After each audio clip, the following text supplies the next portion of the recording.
No, no. So, yes. So we make the mould. We make the mould up against this side, and once that plaster is set, then I take all of the clay mould, the clay wall off. I see the picture. Yeah, we'll get there. So the third thing. So that's the build clay wall. Then I have to put in registration.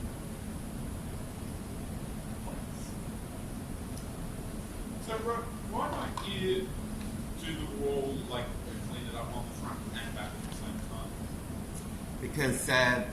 Because you only make the mould on one side at a time. Yeah, but you're using the same object with the same wall and everything for the mould. So, why is there a reason you couldn't do it?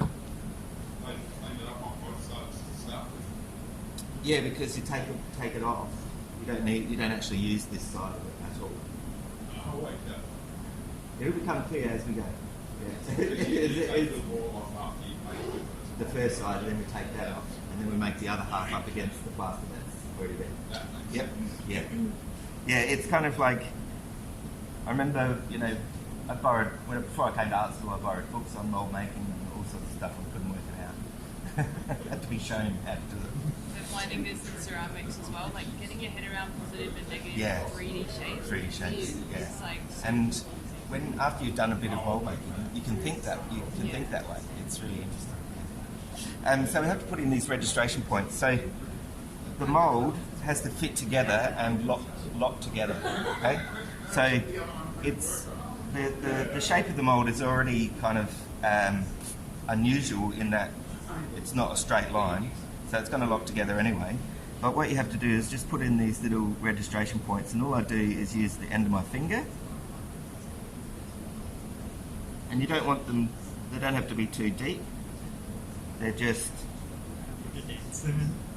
little dents, and that helps the two sides of the mould locate together. do you go a little bit deeper, like using a point or something? You can, but it doesn't really matter. Yeah. What happens is that if they're deeper, they end up cracking off.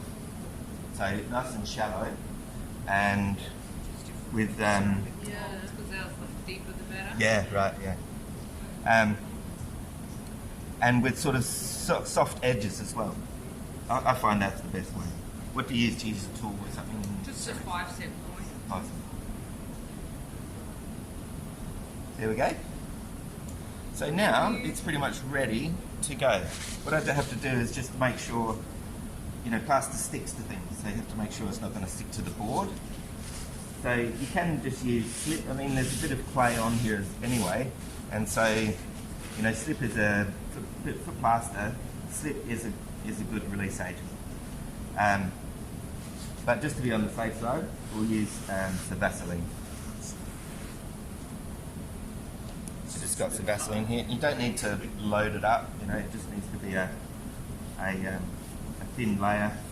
Kind of mixes in with the slip or the clay there anyway. And make sure you get the brush sort of right up in the underneath the clay there. The other thing that you can do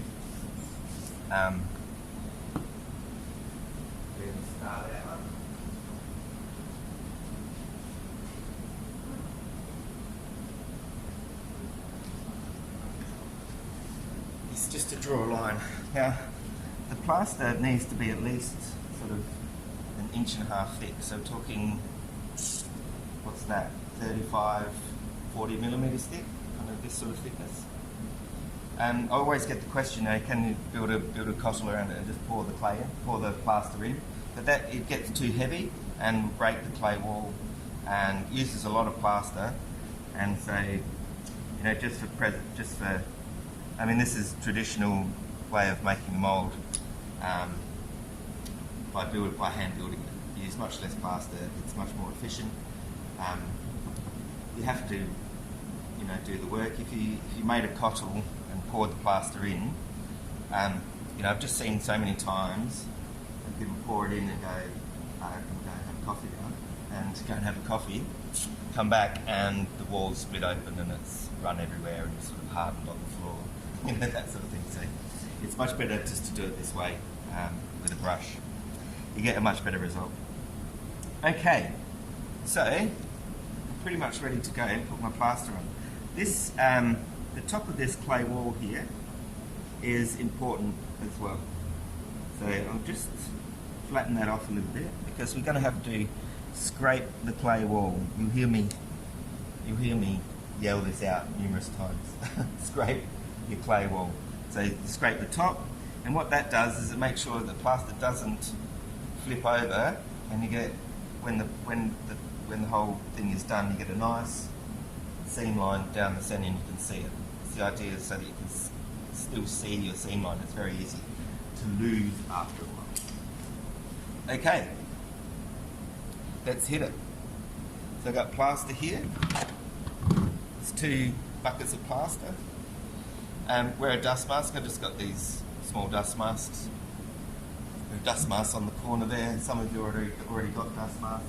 Put your name on the corner of it. Don't use a texter. You can grab another one if you can't find it. And keep it in your locker. Okay. A bucket. I've got some buckets there.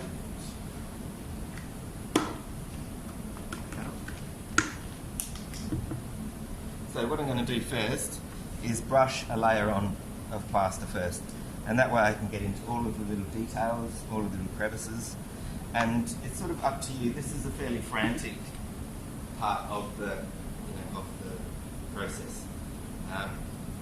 Mixing up plaster, brushing on, waiting until it thickens, and then plastering it on, washing everything with heat.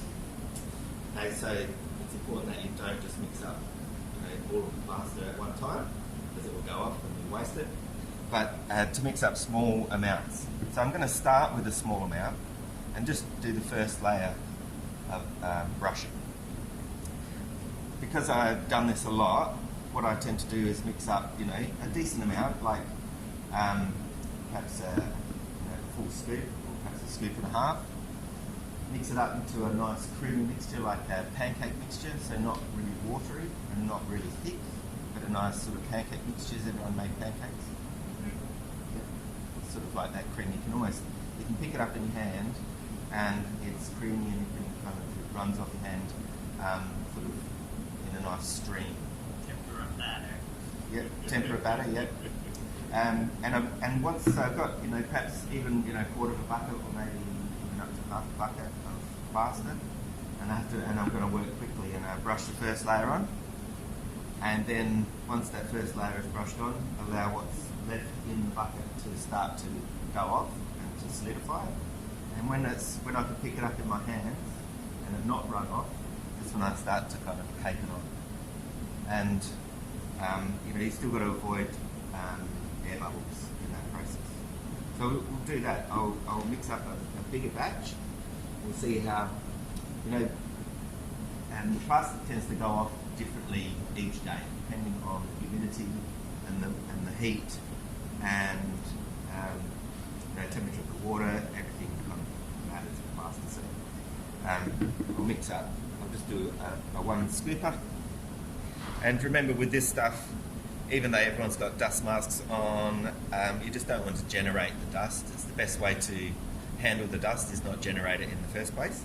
So I'm just being very careful and not trying to generate too much dust. Put it in there like that. I'll go a scoop and a half. And then I just add small quantities of water until the plaster's at the right consistency.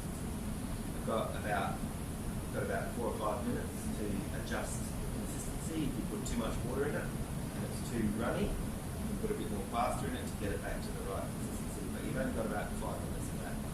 After the chemical reactions, really takes hold, putting more plaster or more water in it will stop it from setting.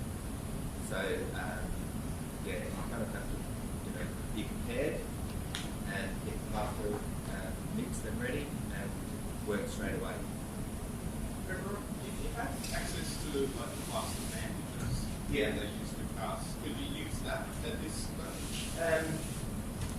You can, but the plaster bandage is not very robust, so you have to probably reinforce it with plaster as well. Yeah. So yeah, what I was thinking was that instead of painting it on stage with Yeah. bandages on it, then Yeah. add But, plaster to that. You'll end up with a sort of a texture as well. I was Bandage. wondering that. Bandage texture. So, here's my bucket. I was making sure I squeeze out all the lumps, make sure everything is mixed, there's nothing hiding in the corners. And it's not too bad. I think I might put just a little bit more plaster in there. So it can't be watery, as in, you know, really runny, really watery. If it's watery, it won't work. You won't get the, because this is what they also call the face coat, which means this is the coat, plaster coating, first layer, where you get all the details. So all the detail is up against this first layer. So it's important that, you know, this is done well. So my plaster is a little bit thicker. It's like pancake mixture. It's got a bit of body to it. It's not really watery, but it's also pourable and brushable. So I'm going to brush it on.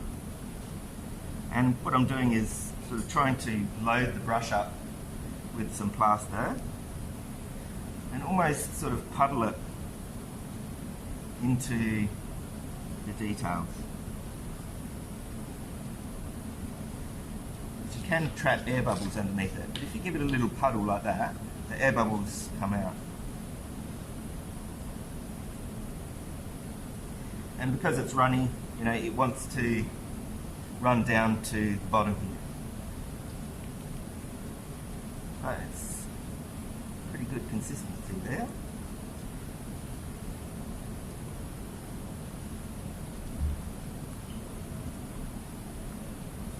So, you know, you do have to work sort of quite quickly. Your plaster's going off. You've got sort of a fair bit of ground to cover. So I'm not sort of, I'm focusing, I'm not talking too much, and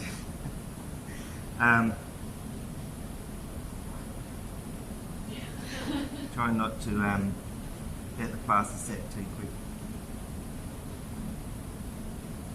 And so you come right up to the top of the clay wall, into those little registration marks.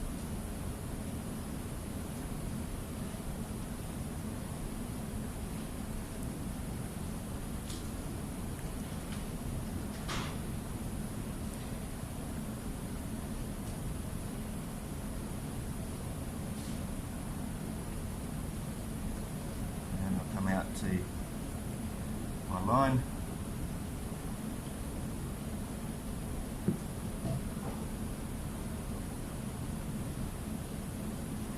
So, being sort of quite careful with it.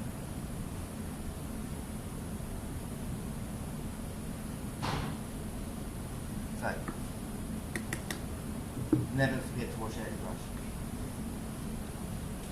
While I'm waiting for plaster to thicken a little bit, wash your brush. And I'm just going to let that thicken a bit. So there's a bit of weighting involved. So what I want to do is basically fill that entire space there with plaster from the top of the wall down to my line down there. Give us a nice sort of thick plaster mould, because eventually we have to separate the two pieces. So once I've got this side made, take the clay wall off, and then I brush that